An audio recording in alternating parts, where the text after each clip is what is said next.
கார்த்திகை மாதம் ஒளியின் மாதம்.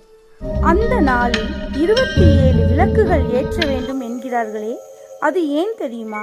அது சாதாரண தீபம் இல்லை, 27 நட்சத்திரங்களுக்கான அர்ப்பணிப்பு. அது ஒவ்வொரு விளக்கும் ஒவ்வொரு நட்சத்திரத்தின் தெய்வீக சக்தியை பிரதிபலிக்கிறது.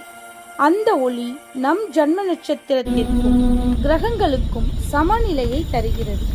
எப்படி ஏற்ற வேண்டும் தெரியுமா? பூஜை அறையில் 5 விளக்குகள், வாசலில் 2 விளக்குகள், துளசி மாடத்தில் 1 விளக்கு, வடக்கு, தெற்கு, கிழக்கு, மேற்கு திசைகளில் தலா 4 விளக்குகள், மொத்தம் 27 விளக்குகள். அந்த ஒளி உங்கள் வீட்டில் பரவி பாப நிவர்த்தியும் ஆரோக்கியமும் செல்வமும் ஆனந்தமும் தரட்டும். இந்த கார்த்திகை தீபத்தில் ஒளியை மட்டும் ஏற்றாதீர்கள், உங்கள் வாழ்வையும் பிரகாசமாக்குங்கள். இது 27 தீபங்கள் ஏற்றுவதற்கான